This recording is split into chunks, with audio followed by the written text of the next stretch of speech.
வானொலியில் நீங்கள் கேட்டு மகிழ்ந்த தென்கட்சிக்கோ சுவாமிநாதன் அவர்களின் இந்த ஒரு தகவல் கதை தொகுப்பினை கேட்கலாம். ஒரு ராஜா இருந்தார். நாடு பூராவும் நிறைய மரங்களை நட்டு வளர்க்கணுங்கிறது அவரோட ஆசை. தானே அதுக்கு முன்மாதிரியா இருக்கணும்னு நினைச்சார். அரண்மனையை சுற்றி மரங்களை நட்டு வளர்த்தார். இதை பார்த்துட்டு ஜனங்களும் அவங்கவுங்க வீட்டை சுற்றி மரக்கன்றுகளை நட்டு வளர்த்தாங்க. கொஞ்ச காலத்தில் ஊர் பூரா பசுமையாக மாறிச்சு. எல்லாருக்கும் சந்தோஷமா இருந்தது. இது ஒரு பக்கம் இருக்கட்டும். இப்போ நான் சொல்ல போகிற கதை வேற. அதாவது அந்த ராஜா ஒரு நாள் தன்னுடைய அரண்மனையை சுற்றி இருக்கிற விதவிதமான மரங்களை எல்லாம் போய் பார்த்தார். எப்படி இருக்கிறீங்க அப்படின்னு ஒவ்வொரு மரத்துக்கிட்டையும் விசாரிச்சாராம். எந்த மரமும் சந்தோஷமா இருக்கிறதா தெரியல. அதுக்கும் மனசில் ஒரு குறை. முதல்ல ஆலமரத்துக்கிட்ட போனார். அது சொல்லிச்சு, மண்ணா, நான் நல்லா பெருசாக வளர்ந்துருக்கிறேன், அடர்த்தியாக இருக்கிறேன், கிளையெல்லாம் நாலு பக்கமும் நல்லா படர்ந்து தான் இருக்குது, இருந்தாலும் எந்த பிரயோஜனமும் இருக்கிறதா தெரியல. எனக்கு என்னுடைய பழம்லாம் ரொம்ப சின்னதாக இருக்குது, என் கண்ணுக்கு சரியாக புறப்பட மாட்டேங்குது. நான் இருக்கிற சைஸுக்கு என்னுடைய கிளையில் இருக்கிற பழம்லாம் எவ்வளோ பெருசாக இருக்கணும், அது இத்தினூண்டு இருக்கிறது எனக்கு பெரிய அவமானமாக இருக்குது. இப்படி இங்கே நின்றுக்கிட்டு இருக்கிறதே ரொம்ப கூச்சமாக இருக்குது. ஒரு நல்ல புயல் வந்ததுன்னா பேசாமல் சாஞ்சு விடலாமான்னு பார்க்குறேன் அப்படின்னு புலம்புது ஆலமரம். சரி இருக்கட்டும்னு நினச்சிக்கிட்டு ராஜா அடுத்தபடியாக ஒரு அத்தி மரத்துக்கிட்ட போனார். அதுவும் புலம்ப ஆரம்பிச்சிட்டுது. நான் கூட பெரிய மரம் தான், இல்லை இலையெல்லாம் அழகாக தான் இருக்குது, பழம் அழகாக இருக்குது, இருந்தாலும் உள்ள விஷயம் இல்லையே, அத்தி பழத்தை புட்டு பார்த்தா அத்தனையும் சொத்தை அப்படின்னு பழமொழியே உண்டாயிட்டுதே. இப்படி ஒரு கெட்ட பேரோடு நான் இருக்கணுமா அப்படின்னு புலம்புது அது. சரி இது இருக்கட்டும் அப்படின்னு சொல்லி அடுத்தபடியாக வேப்ப மரத்துக்கிட்ட போனார். அது தன்னுடைய வேதனையை வெளியிட்டது. எனக்கு எவ்வளவோ மருத்துவ குணங்கள்லாம் இருக்கிறதா சொல்லிக்கிறாங்க, இருந்தாலும் என்ன பிரயோஜனம், என்னுடைய பழத்தை மனிதர்கள் யாரும் விரும்பி சாப்பிட்றது இல்லையே அப்படின்னுது. ராஜா அடுத்தாப்புல இருந்து ஒரு பனை மரத்துக்கிட்ட போனார். நான் நல்லா உயரமாக தான் வளர்ந்துருக்கிறேன், மற்ற மரங்கள்லாம் என்னை அண்ணாந்து தான் பார்க்கணும், இருந்தாலும் என்கிட்ட நிழலுக்காக யாரும் ஒதுங்கிறது இல்லையே அப்படின்னுது. என்ன இது, எல்லா மரமும் இப்படி திருப்தி இல்லாமல் இருந்துகிட்டு இருக்குதே அப்படின்னு நினச்சிக்கிட்டே ராஜா அடுத்தபடியாக அங்கே இருந்த ஒரு பைன் மரத்துக்கிட்ட போனார். அழகாக உயரமாக பசுமையாக தான் இருந்தது, ஆனால் பழமோ பூவோ கிடையாது. அதை நினச்சி அது வருத்தப்பட்டுக்கிட்டு இருக்குது. ஓக் மரம் அது ஒன்று நின்றுட்டு இருந்தது. அது என்ன சொல்லிச்சுன்னா, இலையுதிர் காலத்தில் என் மேலே இருக்கிற எல்லா இலைகளும் உதிர்ந்து போடுது, முடி கொட்டின மனிதர்கள் மாதிரி மொட்டையாக நான் நிற்க வேண்டி இருக்குது, என்ன வாழ்க்கை இது அப்படின்னு சொல்லி அழுத்துக்கிட்டது. சரி புளிய மரம் என்ன சொல்லுது பார்ப்போம்னு அதுகிட்ட போனால், என்னுடைய நிழலில் யாருமே தங்க மாட்டாங்க, உடம்புக்கு சூடுன்னு ஒதுங்கி போயிடுவாங்க, அடிமரத்தை பார்த்தீங்கன்னா பட்டையெல்லாம் உறிஞ்சி பார்க்கறதுக்கே கேவலமாக இருப்பேன் அப்படின்னுது அது. முருங்கை மரம் என்ன சொல்லிச்சு தெரியுமா, என்னுடைய இலை காயெல்லாம் சாப்பிட்றவங்களுக்கு சத்து கொடுக்கறது வாசவம்தான், ஆனால் என் உடம்புல சத்தே கிடையாது, கொஞ்சம் வேகமாக காற்று அடிச்சதுன்னா முறிஞ்சி விழுந்துடுறேன், என்ன வாழ்க்கை இது அப்படின்னு சொல்லி அது வருத்தப்பட்டது. ராஜா யோசனை பண்ணார், என்ன இது, மரங்கள் பூமியின் வரங்கள்னு சொல்கிறோம், மழை பெய்யறதுக்கு அதுதான் காரணம், பூமி செழிப்பாக இருக்கிறதுக்கும் அதுதான் காரணம், வீடு கட்டுறதுக்கு மரம், நாற்காலி செய்ய உபயோகப்படுத்துறதுக்கும் அதுதான் உபயோகப்படுது, மனுஷனுக்கு வேண்டிய ஆகாரங்களையும் கொடுக்குது, இப்படிலாம் இருந்தும் எல்லா மரமும் நிம்மதி இல்லாமல் இருந்துகிட்டு இருக்குதே அப்படின்னு நினைச்சார். அப்போ அங்கே இருந்த ஒரு மகிழ மரம் அவர் கண்ணில் பட்டுது. அந்த மரம் மட்டும் கொஞ்சம் நிம்மதியாக மகிழ்ச்சியாக இருக்கிறது மாதிரி தெரிஞ்சுது. உடனே ராஜா அதுகிட்ட போனார். உனக்கு மனசில் எதுவும் குறை இல்லையான்னு கேட்டார். இல்லை, நான் சந்தோஷமாக தான் இருக்கேன்னு அந்த மகிழ மரம். அப்படியான்னு ஆச்சரியமாக கேட்டார் ராஜா. ஆமாம் மன்னா, இந்த இடத்துல நீங்கள் ஒரு முருங்கை மரத்தையோ வேப்ப மரத்தையோ கூட நட்டிருக்கலாம், ஆனால் இந்த இடத்துல நடுறதுக்கு என்ன தேர்ந்தெடுத்திருக்கிறீங்க, அதுவே எனக்கு பெருமை, அதுவே எனக்கு திருப்தி அப்படின்னு தான் மகிழ மரம். மகிழ மரம் சாதாரணமாக தான் இருக்கும், இளம் மஞ்சள் நிறத்தில் பூக்கள், அது காய்ந்தும் மனம் வீசும். மகிழ மரம் மாதிரி மன திருப்தியோடு வாழறதுக்கு நாம் கற்றுக்கணுமா. நாம் இந்த உலகத்தில் ஒரு நாயாவோ நரியாவோ கூட பிறந்திருக்கலாம், மனுஷனாக பிறந்திருக்கிறோம், அதுவே பெருமை தானே. இந்த நிறைவு தான் மகிழ்ச்சியின் ரகசியம். ஒரு பையன் அப்பா கிட்ட போய், அப்பா, நீங்கள் இந்த உலகத்தில் ஒரு மனுஷனாக பிறந்தது என்னோட அதிர்ஷ்டம் நானா. ஏண்டா அப்படி சொல்கிறேன்னு இருக்கார் அப்பா. நீங்கள் ஒரு கரடியாக பிறந்திருந்தா இந்நேரம் நானும் ஒரு கரடி குட்டியாக தானே இருந்திருப்பேன் அப்படின்னு நானா பையன். இந்த உலகத்தில் நாம் நல்லபடியாக இருக்கணும்னா அதுக்கு முக்கியமாக தேவைப்படுறது ரெண்டு. ஒன்று செல்வம், இன்னொன்று அறிவு. சரி, இது ரெண்டில் சிறந்தது எது அப்படின்னு ஒரு கேள்வி கேட்டால் என்ன பதில் சொல்கிறது? இதே கேள்வியை ஹஸ்ரத் அலி அவர்கள்கிட்ட கேட்டாங்களாம். அவர் ஒரு பெரிய அறிஞர். கேள்வி கேட்டவங்களும் சாதாரண ஆட்கள் இல்லை, இவங்களும் அறிஞர்கள். ஒரு நாள் ஹஸ்ரத் அலி அவர்கள்கிட்ட 10 அறிஞர்கள் வந்தாங்களாம்.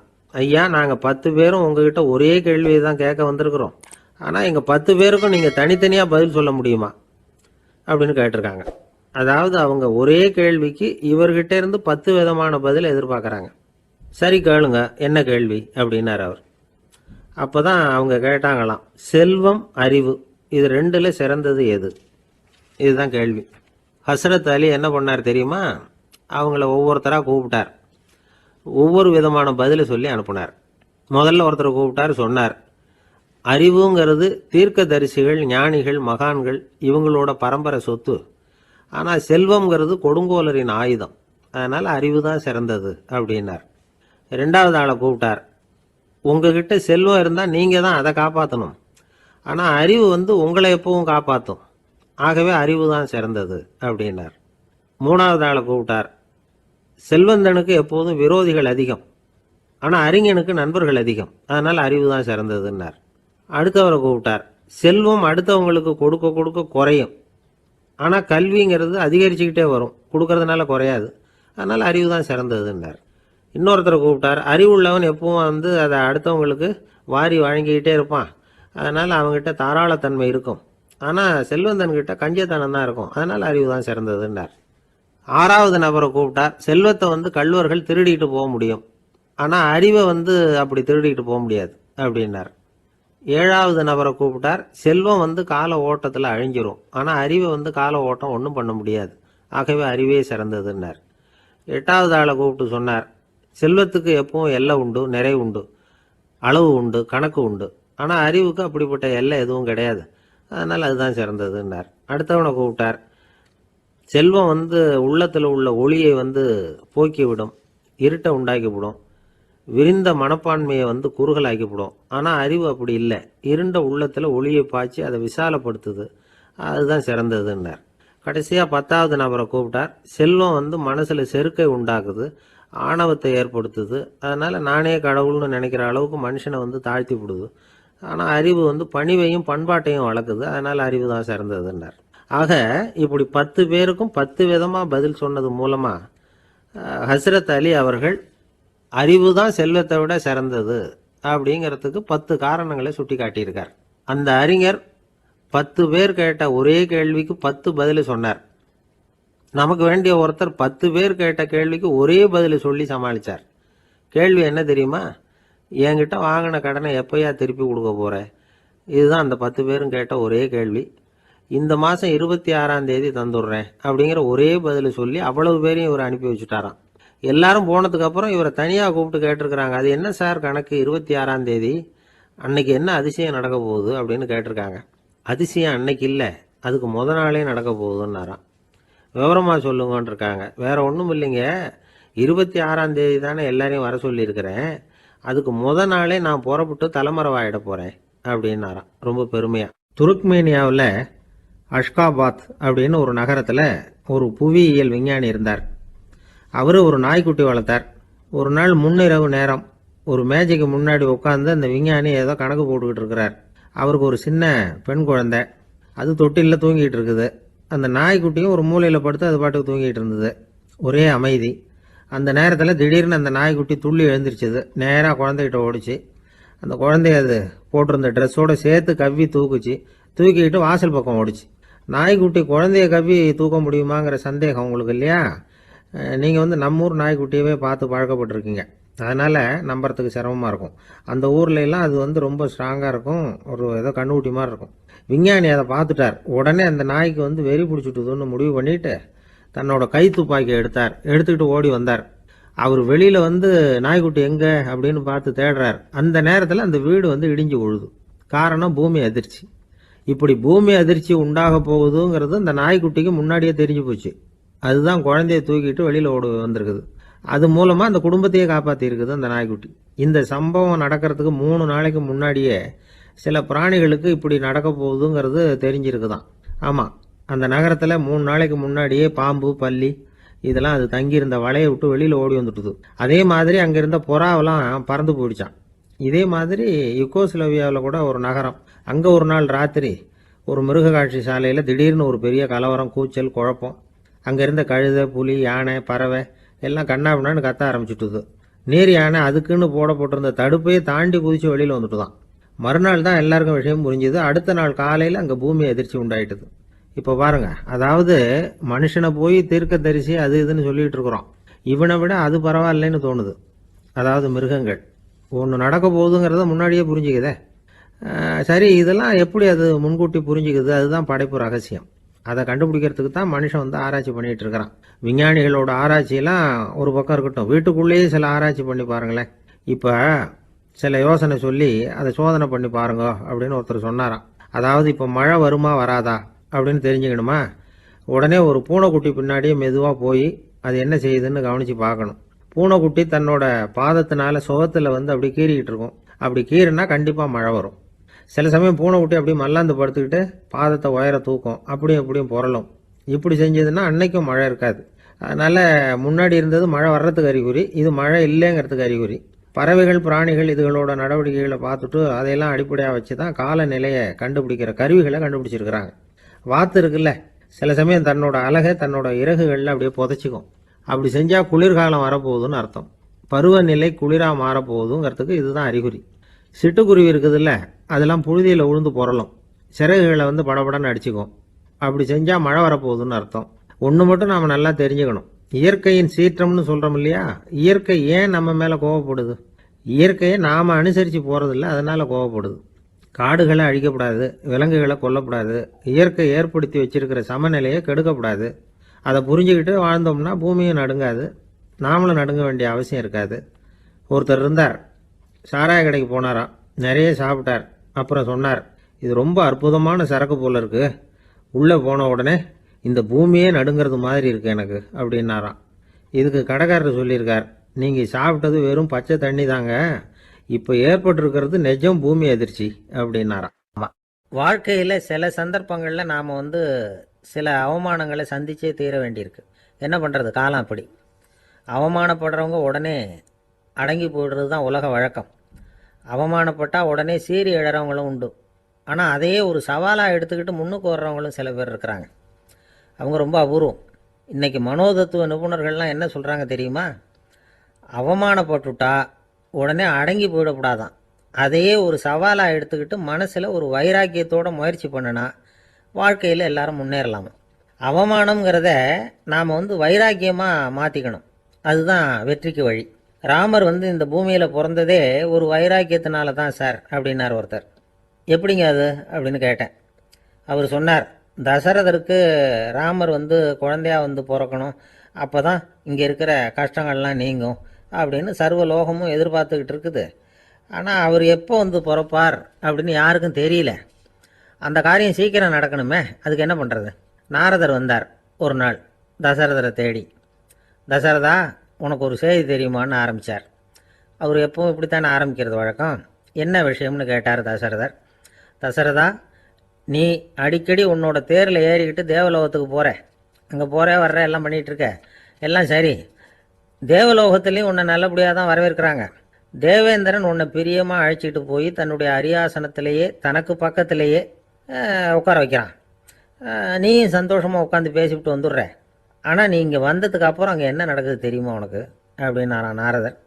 என்ன நடக்குது எனக்கு ஒன்றும் தெரியலையே அப்படின்னாரான் தசரதர். நாரதர்கிட்ட கிட்டத்தில் கேட்டிருக்கார், கொஞ்சம் சொல்லுங்கள் என்னது அப்படின்னு. அவர் நெருங்கி வந்தாராம் நாரதரும். மெதுவாக அவர் காதோட காதாக சொன்னாராம். அதாவது நம்ம பாஷையில் சொல்லப்போனால் பற்ற வைக்கிறார். நீ அங்கே தேவேந்திரங்கிட்ட உட்காந்து பேசிவிட்டு வந்த பிறகு நீ அங்கே உட்காந்துருந்த அரியாசனத்தை தண்ணி ஊற்றி கழுவி சுத்தப்படுத்துகிறாங்க. நீ என்ன அந்த அளவுக்கு சுத்தம் இல்லாத ஆளா, தினம் குளிக்காமையாக இருக்கிற அப்படின்னாராம். தசரதருக்கு இது ரொம்ப அவமானமாக போயிட்டுது. அப்படியே செய்கிறாங்க அப்படின்னாராம். ஆமாம், நீ வேணும்னா நான் சொல்கிறது உண்மையா இல்லையா அப்படின்னு சோதனை பண்ணி பார்த்துக்கோ அப்படின்னாரான் நாரதர். உடனே தசரதர் இதுக்காகவே புறப்பட்டு தேவலோகம் போனார். அங்கே வழக்கம் போலவே இவரை கூப்பிட்டு உட்கார வச்சு பேசிக்கிட்டு இருந்தான் தேவேந்திரன். கொஞ்ச நேரம் பேசிக்கிட்டு இருந்துட்டு சரி நான் கிளம்புறேன்னு புறப்பட்டார். சரி, அவனும் வாசல் வரைக்கும் வழி அனுப்பி வச்சுட்டு உள்ளே போயிட்டான். தசரதர் வெளியில் கொஞ்ச நேரம் மறைஞ்சி இருந்துட்டு மெதுவாக உள்ளே எட்டி பார்த்தார் என்ன நடக்குதுன்னு. நாரதர் சொன்னது உண்மைதான். தசரதர் உட்காந்துருந்த ஆசனத்தை அங்கே 2 தேவர்கள் கழுவி சுத்தப்படுத்திக்கிட்டு இருக்கிறாங்க. தசரதரால் இதை தாங்கிக்க முடியல. அவருக்கு ரொம்ப அவமானமாக போச்சு. நேராக கிடுகிடுன்னு தேவேந்திரங்கிட்டே போனார். நான் உட்காந்துருந்த இருக்கையை சுத்தம் பண்ணுறியே, நான் என்ன அந்த அளவுக்கு பாவியா அப்படின்னு கேட்டார். ரொம்ப கோபமாக கேட்டார். தசரதரே, மனுஷனுக்கு 3 கடன்கள் உண்டு. தேவ கடன், ரிஷி கடன், பித்ரு கடன். இதை தீர்க்காதவன் பாவியாகிறான். இதில் மகனை பெறுவதால் தான் பித்திருக்கடன் தீரும். உனக்கு மகன் கிடையாது, அதனால் நீ பாவியாகிற. பாவி உட்கார்ந்துருந்த இடம்ங்கிறதுனால அதை சுத்தம் செய்ய வேண்டியது எங்கள் கடமை அப்படின்னு நானும் தேவேந்திரன். இந்த இடத்துல தசரதருக்கு ஏற்பட்ட அவமானம் ஒரு வைராக்கியமாக மாறிச்சு. தேவேந்திரனே கேட்டுக்கோ, ஒரு மகனை பெற்ற பிறகு தான் இந்த சபையில் மறுபடியும் அடி எடுத்து வைப்பேன் அப்படின்னு சொல்லிவிட்டு போயிட்டாரான். போய் புத்திர காமேஷ் யாகம் பண்ணார், புத்திரர்கள் பிறந்தார்கள். இந்த கதையில் உள்ள கருத்து என்னன்னா, தேவேந்திரன் தசரதரை அப்படி அவமானப்படுத்தலைன்னா அவருக்கு இப்படி ஒரு வைராக்கியம் பிறந்திருக்குமா? யோசிச்சு பார்க்கணும். நமக்கு ஏற்படுகிற சில அவமானங்களையும் வைராக்கியமாக மாற்றிக்குவோம். அப்படி மாற்றிக்கிட்டோம்னா வாழ்க்கையில் முன்னேறலாம். நம்ம ஆளுங்க சில பேர் அவமானத்தை வைராக்கியமாக மாற்றிக்கிறது எப்படி தெரியுமா? நம்மக்கிட்ட ஒரு பையன் சொன்னான், எங்கள் அப்பா என்னை எல்லாருக்கும் முன்னாடி வச்சு திட்டிவிட்டார், பொறுப்பு இல்லாமல் ஊர் சுற்றுறேன்னு சொல்லி அவமானப்படுத்தி விட்டார். இனிமேல் நீ என் முகத்திலேயே முழிக்காதரா போடான்னு வேற சொல்லிவிட்டார். எனக்கு ரோஷம் வந்துட்டுது. அந்த அவமானத்தை வைராக்கியமாக மாற்றிக்கிட்டேன். அன்னையிலேருந்து அவர் முகத்திலேயே முழிக்கிறது இல்லை அப்படின்னா. அப்படியான்னு கேட்டோம். ஆமாங்க, அவர் வீட்டில் இல்லாத நேரமாக பார்த்து உள்ளே சமையல் கட்டுக்கு போய் சாப்பிட்டுட்டு நைஸாக வெளியில் வந்துடுவேன் அப்படிங்கிறான். ஒரு விவசாயி விதைக்கிறதுக்காக வயல்வெளி பக்கம் போகிறார். விதைகளை அள்ளி வீசினார். அப்போ என்ன ஆச்சுன்னா, சில விதைகள் பாதை ஓரத்தில் விழுந்தது. சில விதைகள் முள் செடிகள் மண்டி இருந்த புதருக்கு இடையில் விழுந்தது. சில விதைகள் நல்ல நிலத்தில் விழுந்தது. பாதை ஓரத்தில் விழுந்த விதை என்ன ஆச்சுன்னா, அதெல்லாம் பறவைகள் கண்ணில் போட்டுவிட்டுது. உடனே உட்காந்து கொத்தி தின்னுட்டு போட்டுது. அதிகமாக மண் இல்லாத பாறை பகுதியில் விழுந்த விதையெல்லாம் லேசாக வேர் விட்டு முளைக்க ஆரம்பிச்சிது. அதுக்கப்புறம் வேர் கீழேயும் ஆழமாக போக முடியல, மேலேயும் சூரிய வெப்பம் அதிகம் தாங்க முடியல, எல்லாம் காஞ்சி கருகி போட்டுது. புதர் பகுதியில் சில விதைகள் விழுந்தது இல்லையா, முள் செடிகள் காடாக மண்டி போயிருந்தது.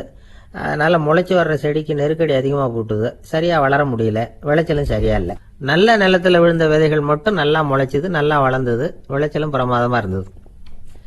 இந்த கதையை சொல்லிவிட்டு கேட்க செவியுள்ளோர் கேட்கட்டும் அப்படிங்கிறார் இயேசு பெருமான். ஆமாம், இயேசு கடலில் நின்ற படகு ஒன்றில் உட்காந்துருக்கிறார். கடற்கரையில் ஏராளமான மக்கள் உட்காந்துருக்கிறாங்க. அந்த சமயத்தில் தான் இயேசு ஓமைகள் மூலமாக மக்களுக்கு பல உண்மைகளை சொல்லிகிட்டு இருக்கிறார்.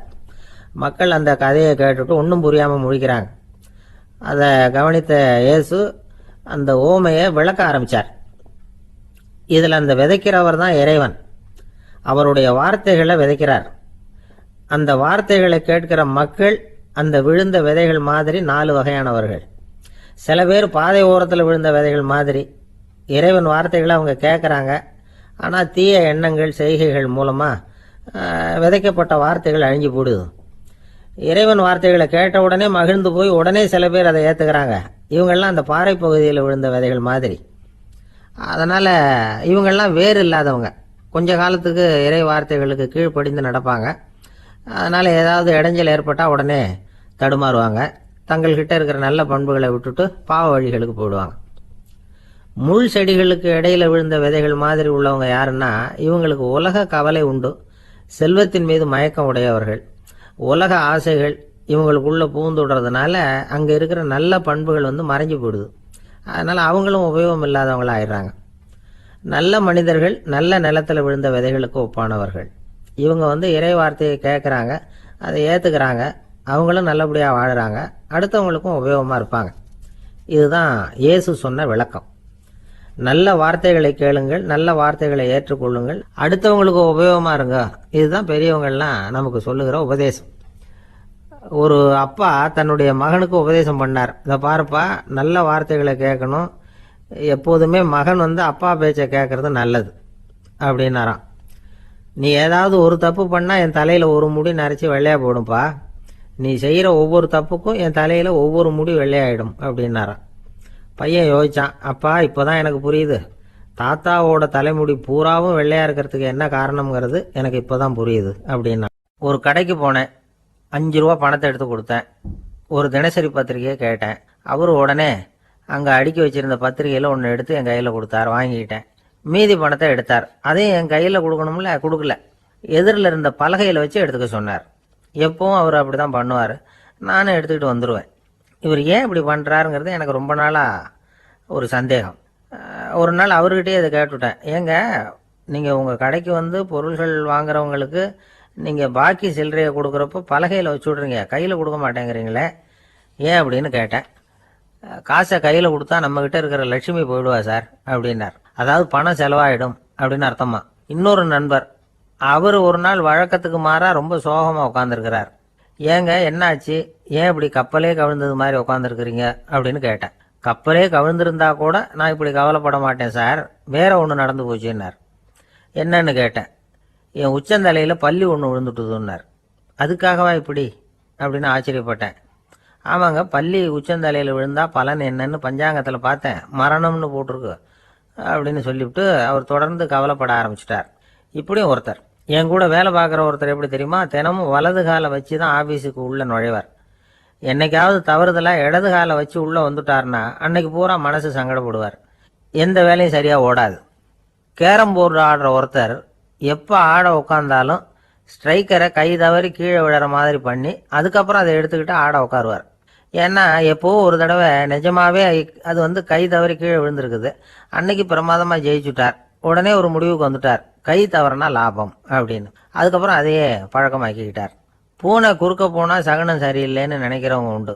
ஆனால் ஒருத்தர் எப்படி தெரியுமா, அவர் வெளியில் கிளம்புற சமயம் பக்கத்து வீட்டு ரேடியோவில் மியாவ் மியாவ் பூனைக்குட்டின்னு பாட்டு சத்தம் கேட்டால் கூட போதும், சகனம் சரியில்லைன்னு பிரயாணத்தை கேன்சல் பண்ணிவிடுவார்.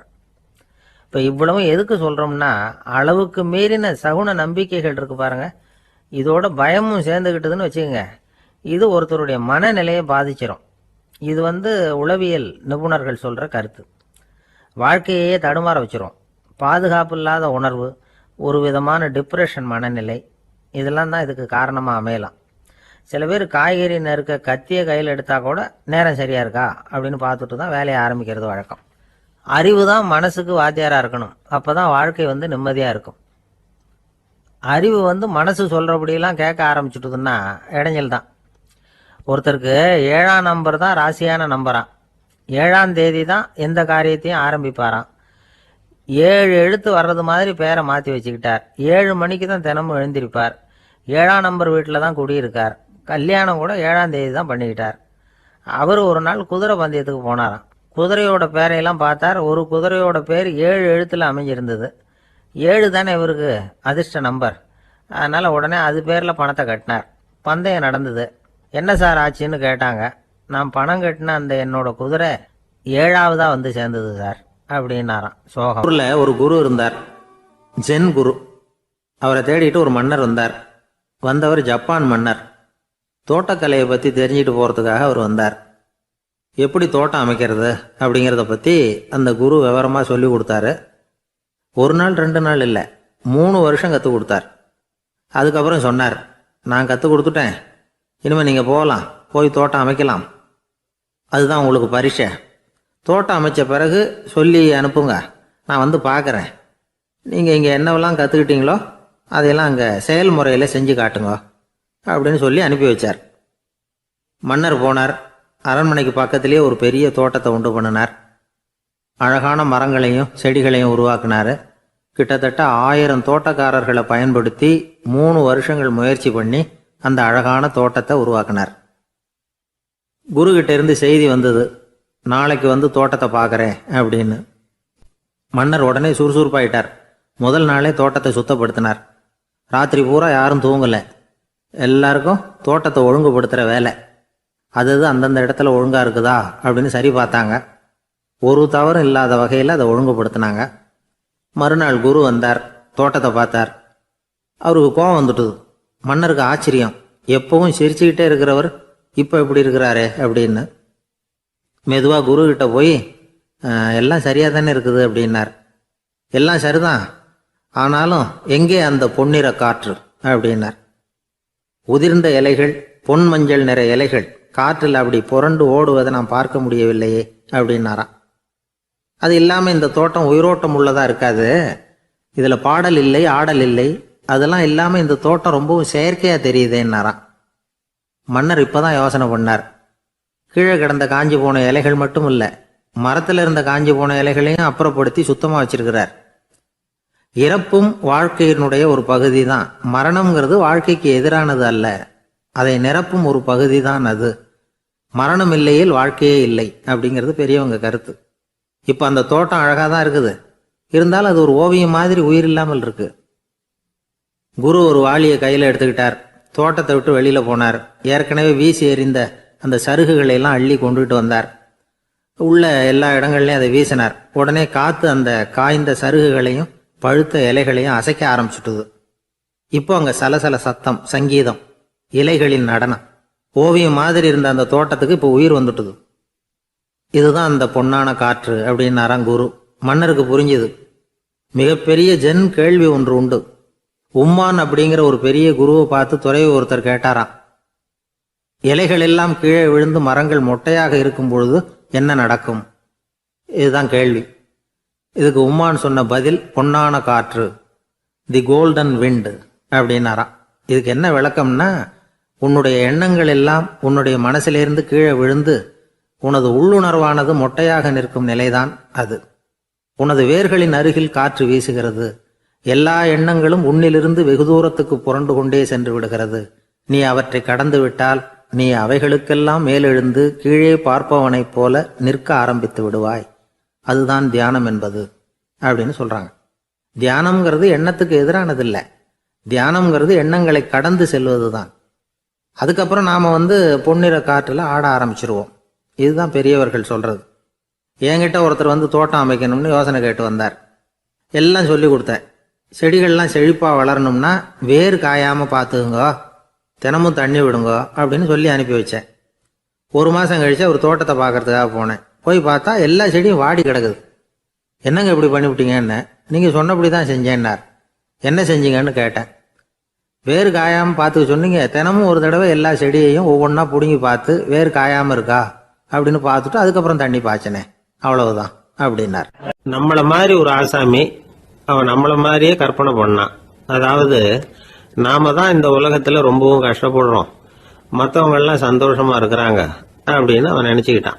அவன் ஒரு நாள் கடவுளை வேண்டிக்கிட்டானா, சுவாமி, இந்த உலகத்துல எவ்வளவோ பேர் இருக்கிறாங்க, ஒவ்வொருத்தருக்கும் ஒவ்வொரு விதமான கஷ்டம் இருக்கலாம், ஒத்துக்கிறேன். இருந்தாலும் எனக்கு அது கொஞ்சம் அதிகமா இருக்கிறது மாதிரி தெரியுது. அதனால நீங்க எனக்காக ஒரு சின்ன உதவி செஞ்சா போதும். அது வேற ஒண்ணும் இல்லை, என்கிட்ட இருக்கிற துயரங்களை இன்னொருத்தர் யாருகிட்டயாவது கொடுத்துருங்க, அவர்கிட்ட இருக்கிற துயரங்களை என்கிட்ட மாத்தி கொடுத்துருங்க. ஒரு மியூச்சுவல் டிரான்ஸ்பர், அவ்வளவுதான். அப்படி பண்ணிவிட்டா போதும் அப்படின்னு வேண்டிக்கிட்டானான். அன்னைக்கு ராத்திரியே அவன் ஒரு கனவு கண்டிருக்கான். வானத்திலிருந்து ஒரு குரல் கேட்டிருக்கு. அது என்ன சொல்லிச்சு தெரியுமா? ஏ ஜனங்களே, எல்லாரும் அவங்கவுங்க கஷ்டங்களை ஒரு பையில போட்டு எடுத்துக்குங்க. அப்படி எடுத்துக்கிட்டு நேரா இந்த ஊர் எல்லையில இருக்கிற கோயிலுக்கு சேருங்க அப்படின்னு அந்த குரல். ஆஹா, கடவுள் நம்ம பிரார்த்தனைக்கு செவி சாய்ச்சுட்டார் அப்படின்னு சந்தோஷப்பட்டான் இவன். உடனே என்ன பண்ணான்? தன்கிட்ட இருந்த கஷ்டத்தையெல்லாம் ஒரு சாக்கு பையில போட்டு எடுத்துக்கிட்டான். வீட்டை விட்டு வெளியில வந்தான். தெருவில் இறங்கி நடக்கிறான். அங்க பார்த்தா ஏகப்பட்ட பேர் ஆளுக்கு ஒரு பைய தூக்கிக்கிட்டு கோயிலுக்கு போயிட்டு இருக்கிறாங்க. சில பேர் மூட்டையா கட்டி தலையில சுமந்துக்கிட்டு போயிட்டு இருக்கிறாங்க. இவன் பார்த்தான். இவனுக்கு ரொம்ப ஆச்சரியமா இருந்தது. ஏன்னா எல்லாரும் வச்சிருக்கிற பைய இவன் பைய விட பெருசா இருந்தது. இவன் பை தான் இருக்கிறதுலயே கொஞ்சம் சின்னதா தெரிஞ்சது. இப்ப அவன் மறுபடியும் சாமியை வேண்டிக்கிட்டான். கடவுளே, இப்ப உள்ள சூழ்நிலையை கவனிச்சா என்கிட்ட இருக்கிற பைய பரவாயில்லன்னு தோணுது. அதனால வேற பை எதையும் மாத்த வேணாம், இதுவே பரவாயில்ல, இந்த பையோட திரும்பி வீட்டுக்கு போனா போதும்னு நினைக்கிறேன் அப்படின்னு எதோ நினைக்க ஆரம்பிச்சுட்டான் அவன். எல்லாரும் கோயிலுக்கு போய் சேர்ந்தாங்க. கோயில்ல அந்த குரல் மறுபடியும் கேட்டுது. எல்லாரும் அவங்கவுங்க பைகளை சோகத்துல தொங்க விடுங்க. திடீர்னு விளக்குகள் அணையும், மணி அடிக்கப்படும், அதுதான் அடையாளம். அந்த சமயத்துல இருட்டுல உங்களுக்கு வேண்டிய பைய நீங்க மாத்தி எடுத்துக்கலாம், தேர்ந்தெடுத்துக்கலாம். வெளிச்சம் இருக்கிறப்பவே உங்களுக்கு பிடிச்ச பைக்கு பக்கமா பார்த்து நீங்க நின்னுக்கலாம் அப்படின்னு சொல்லி விவரம் சொல்லிச்சான் அந்த குரல். அப்படி சொன்னதுக்கு அப்புறம் திடீர்னு விளக்கு அணைஞ்சுது, மணி அடிச்சுது. கொஞ்ச நேரம் கழிச்சு மறுபடியும் விளக்குகள்லாம் எரிஞ்சுது. இப்போ பார்த்தா எல்லாரும் அவங்கவுங்க பையையே கெட்டியா பிடிச்சிட்டு நிக்கிறாங்க. இவனும் அப்படியே நிக்கிறான். இவன் மெதுவா பக்கத்துல நிக்கிறவங்கிட்ட கேட்டானா, ஏன் நீங்க பைய கையிலேயே வச்சிருக்கிறீங்க, செவுத்துல மாட்டலையா அப்படின்னு கேட்டிருக்கான். இல்லப்பா, நீ ஏன் கையிலேயே வச்சிருக்கிறியோ அதே காரணத்துக்காக தான் நாங்களும் வச்சிருக்கிறோம். நம்ம கவலைகளை பத்தி நமக்கு ஓரளவுக்காவது தெரியும். ஆனா மற்றவங்க கவலைகள் நமக்கு பரிச்சயம் இல்லாதவை, பழக்கம் இல்லாதது. அதனால நமக்கு தெரிஞ்ச கவலைகளை சமாளிக்கிறது சுலபம். தெரியாததை சமாளிக்கணும்னா மறுபடியும் ஆரம்பத்துல இருந்து ஆரம்பிக்கணும். அதனால பழைய நண்பர்களோட வாழறது தான் மேல் அப்படின்னு ஆனான். அதுக்கப்புறம் அவன் தன்னோட பைய போதும்னு வீட்டுக்கு திரும்பி வந்துட்டானான். இது ஒரு பெரியவர் சொல்லி இருக்கிற கதை. அதனால நம்ம கிட்ட இருக்கிற கஷ்டங்கள் தான் பெருசு, அதை இன்னொருத்தங்கிட்ட கொடுத்துட்டு மாத்திக்கலாம் அப்படின்னு நினைக்கிறது தப்பு. இதே மாதிரி இன்னொரு சம்பவம். ஒரு ஊர்ல ஒரு நாள் ராத்திரி ஆகாயத்தில இருந்து கடவுள் குரல் கேக்குது. இந்த ஊர்ல இருக்கிற ஜனங்கள்லாம் கொஞ்சம் கவனிங்க, உங்களுக்கு ஒரு செய்தி. அதாவது இங்க இருக்கிற ஜனங்கள்லயே கொஞ்சம் கூட கவலையே இல்லாத ஆள் யாருன்னு எனக்கு தெரியணும். அதனால எல்லாரும் அவங்க கவலைகளை ஒரு பையில போட்டு எடுத்துக்கிட்டு கோயிலுக்கு வாங்க அப்படின்னாரு கடவுள். உடனே வரிசையா எல்லாரும் வர ஆரம்பிச்சாங்க. எல்லார் கையிலயும் பை இருந்தது, சின்னதும் பெருசுமா. கவலையே இல்லாத ஆள் யாருன்னு தேடினார் கடவுள். ஒரே ஒரு ஆள் மட்டும் கையில எதுவும் இல்லாம வெறும் கையை வீசிக்கிட்டு ரொம்ப ஜாலியா நடந்து வந்துகிட்டு இருந்தான். கடவுள் அவங்ககிட்ட போனார். ஏன்பா உனக்கு கவலையே இல்லையா அப்படின்னு கேட்டார். எனக்கும் சில கவலைகள்லாம் உண்டு அப்படின்னு அவன். எங்க அதெல்லாம்னு கேட்டிருக்காரு கடவுள். பின்னாடி லாரியில வந்துகிட்டு இருக்கு அப்படின்னு அவன். ஒரு ஊர்ல ஒரு ராஜா இருந்தார். அந்த ராஜாவுக்கு ஒரு மந்திரி. ராஜா ரொம்ப நியாயமானவர், நேர்மையானவர், கண்டிப்பானவர். தப்பு செய்யறது யாரா இருந்தாலும் தண்டனை கொடுப்பார். வேண்டியவங்களுக்கு ஒரு நியாயம், வேண்டாதவங்களுக்கு ஒரு நியாயம்ங்கிறதெல்லாம் அவர்கிட்ட கிடையாது. ஒரு சமயம் அரசவையில் அந்த அமைச்சரே விதிமுறைகளுக்கு புறம்பா ஏதோ நடந்துகிட்டு இருக்கார். மன்னருக்கு கோபம் வந்துட்டுது. உடனே அந்த அமைச்சரை கிட்டத்தில் கூப்பிட்டு அவர் கன்னத்தில் ஓங்கி ஒரு அறை கொடுத்துட்டாராம். உடனே அந்த அமைச்சர் என்ன பண்ணார் தெரியுமா? நேராக போனார். அங்கே நின்றுகிட்டு இருந்த இன்னொருத்தர் கன்னத்தில் ஓங்கி அரைஞ்சார். அறை வாங்கினவர் திகைச்சு போயிட்டார். இவர் ஏன் நம்மளை அரைகிறார் அப்படின்னு யோசனை பண்ணார். மன்னரும் திகைச்சு போயிட்டார். நாம இவரை அரைஞ்சா அதுக்காக இவர் போய் இன்னொருத்தர் அரையணுமா அப்படின்னு யோசனை பண்ணார். இவருக்கு என்ன பைத்தியமானு கூட நினைக்க ஆரம்பிச்சுட்டார். ஆனால் என்ன ஆச்சுன்னா, அப்புறம் அமைச்சர் அவர் கவனிச்சுக்கிட்டு இருந்தாரா, அவர் இன்னொருத்தர் அரைஞ்சார் இல்லையா, அந்த அறை வாங்கின ஆசாமியை பார்த்து கத்திக்கிட்டு இருந்தார். யார்? அமைச்சர்.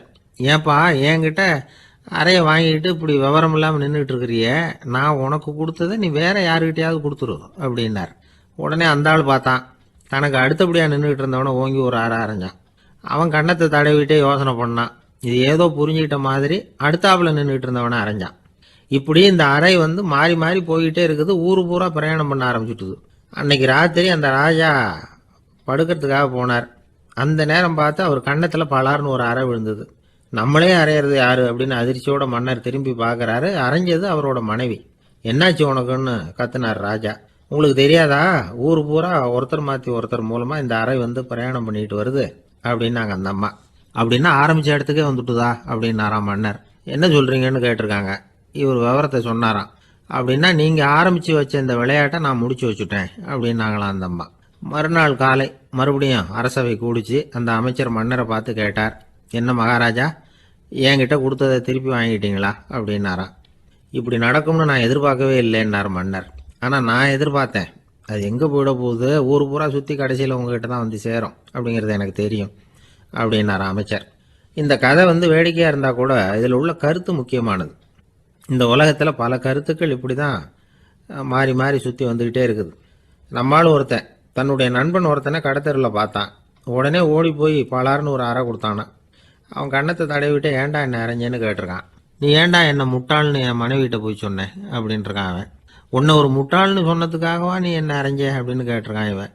டேய், நான் அதுக்காக அறையலப்பா, அது ஒரு பெரிய ரகசியம். நான் முட்டாளுங்கிறது அந்த ரகசியத்தை நீ ஏன் எங்கள் வீட்டில் போய் சொன்னேன், அதுக்காக தான் அரைஞ்சேன் அப்படின்னு நானா.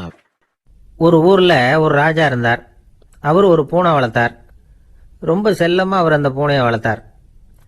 அவர் என்ன பண்ணுவார் தெரியுமா? இரவு நேரத்தில் அந்த பூனையோட தலையில் ஒரு விளக்க வச்சிருவார்.